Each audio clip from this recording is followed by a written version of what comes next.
Assalamualaikum warahmatullahi wabarakatuh. Sahabat sekalian, ini saya di belakang tempat budidaya lele berbasis masjid. Tepatnya di Masjid Nurul Hidayah Komplek BSR Tangerang Selatan.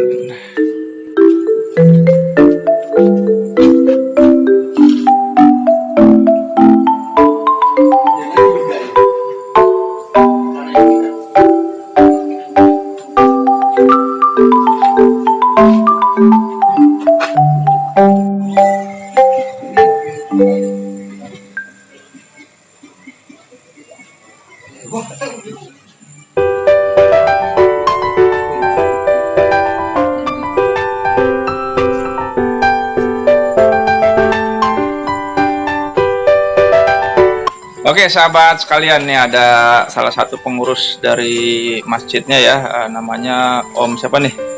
Saya Om Edi. Om Edi ya. Siap. Nah, ini Om Edi, kita lihat nih kan ada budidaya lele berbasis masjid nih ya. Kenapa nih Om Edi bisa punya inisiatif seperti ini nih ya, pengurus nih? Oh iya, siap. Assalamualaikum untuk semuanya. Jadi ini sebetulnya salah satu usaha kita untuk, kalau visi masjid adalah memakmurkan masjid dan umat. Nah ini adalah salah satu usaha untuk kita bisa memakmurkan umat. Artinya kita berharap dengan bikin pemberdayaan atau budidaya ikan lele ini, kemudian kita bisa menggerakkan ekonominya, maka di samping bisa membantu masjid tentunya, tapi otomatis juga pasti akan membantu para jamaahnya bisa ekonominya lebih kuat, lebih mandiri, dan insya Allah nggak keren lah pokoknya. Oke, itu ya sahabat sekalian tuh motivasinya tuh dari para pengurus yang budidaya ternak lele berbasis masjid. Ini ada berapa kolam Om, kalau boleh tahu Om? Kolamnya ada 10, diameternya 3. Jadi ya itu. Ikannya selain lele apa Om? Mayoritas kita memang lele, tapi kita ada juga ikan nila. Ini pagi ini kita ngecek apa nih Om? Ini sih kita mau kasih makan. Biasa kita punya waktu makan sehari 3 kali.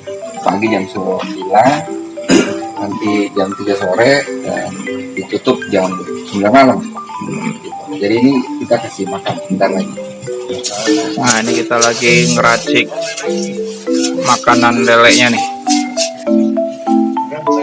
Saya 19, 28 sama Dulu nih. Oh lihat tuh. Oh ini Om Bismillahirrahmanirrahim. Makan pagi. hasil manfaat ini. Ya. Makan. Assalamualaikum warahmatullahi wabarakatuh. Om Besli, ini ya, kalau kita lihat nih ya, ada 10 lubang nih. Belum lagi atap-atap dan lain sebagainya, karyawan. Nah, ini habis berapa nih total nih? Kalau total dari awal berikut sama konstruksinya ya, itu sekitar 150 jutaan lah. Untuk kita bangun ini kan dari tanah kita kemarin ada ngeratain tanah dulu, terus kita tutup semua konstruksi baja ringannya, terus sama pembelian kolam ini. Kolam ini diameter 3 itu satu kolamnya itu habis sekitar 3 jutaan lah untuk bikin beli kolamnya aja. Kolam aja. Iya. Ini ya di total ya hampir 200 ya juta ya. Nggak, itu 150 udah semua. Udah all in ya. Iya mungkin ya. Ya kalau baru-baru misalnya mau main mula baru gitu, sebenarnya kita ada standar minimalnya lah. Minimal tuh 3 kolam udah bisa jalan. Cukup menguras ini juga ya, uang juga ya buat beginian ya.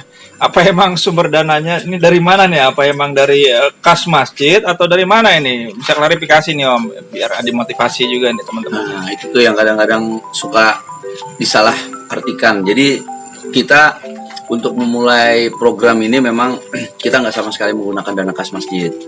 Jadi kita bikin program di bawah bidang ekonominya Yayasan Masjid, kita cari investor. Investornya bukan dari luar atau dari mana-mana, tapi warga sekitaran masjid ini sendiri. Kita presentasiin konsep bisnisnya segala macam. Nah, ada beberapa warga lah yang invest. Kemarin uangnya itu semua jadi kita pecah, itu satu warga itu investasinya sekitar 5 jutaan. Nah, sebenarnya potensi budidaya lele di Tangsel itu sendiri gimana nih Om? Jadi kenapa kita awalnya memutuskan budidaya lele itu sebenarnya memang ada alasannya.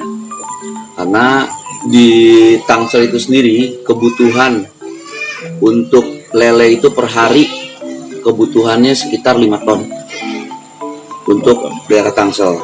Nah, peternak yang ada di wilayah Tangsel itu cuman bisa penuhin kuotanya 1 ton per hari. Sisanya mereka ambil dari luar, dari Bogor, dari Parung, dari mana-mana. Itu sumber data dari mana tuh Om? Itu dari Dinas Peternakan Tangsel langsung. Gitu.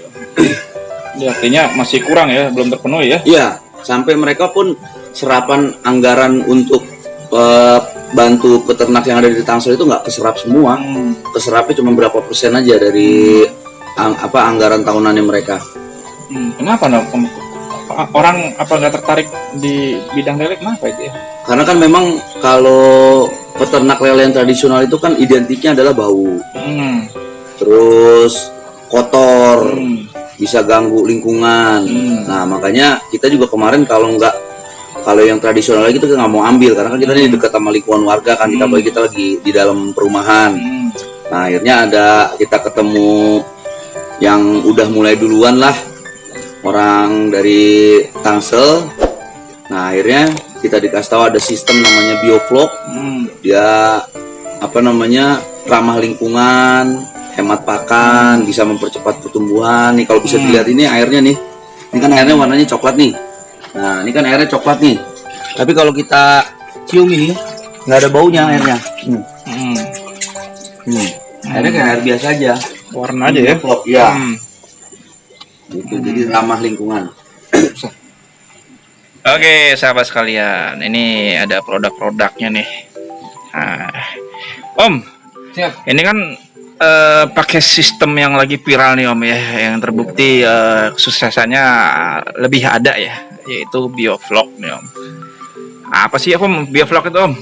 Oke, ini sekilas aja ya. Kalau bioflok itu sebetulnya kita itu bikin semacam bakteri di dalam air. Tapi bakterinya tentu bakteri yang baik, yang memang dibutuhkan. Nah, bakteri-bakteri itulah yang nanti akan membantu menguraikan sisa-sisa makanan.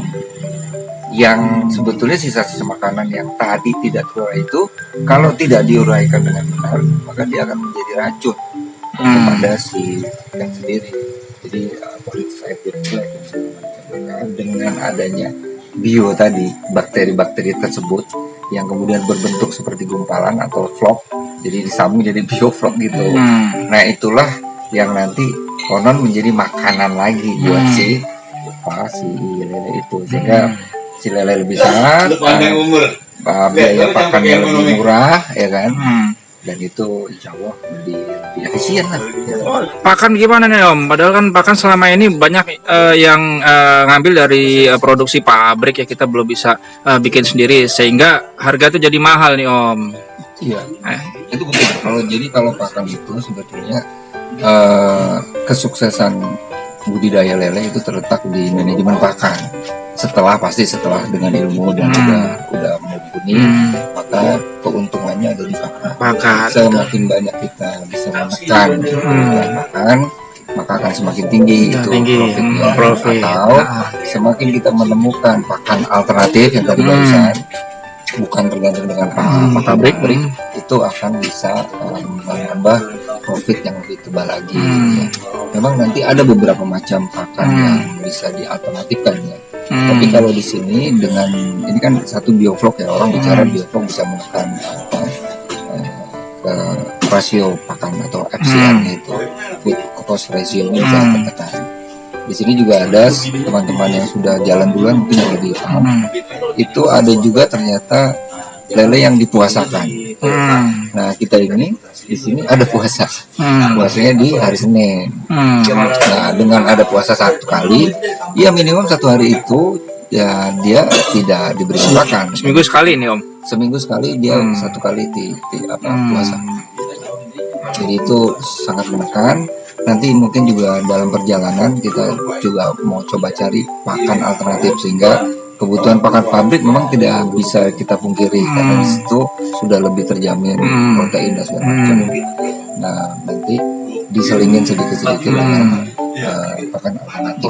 Insya Allah akan bisa membantu kepada peternak, terutama para budidaya itu bisa punya profit yang lebih. Gitu.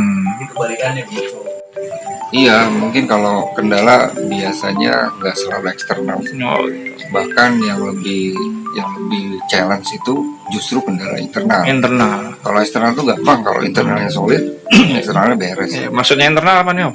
Internal itu biasanya karena ini kita berbasis masjid kan ya, jadi perbedaan pendapat di antara pengurus, apalagi kemudian jamaah juga ya. Jamaah itu kan dia merasa juga memiliki masjid kan, jadi dia punya pendapat yang lain-lain.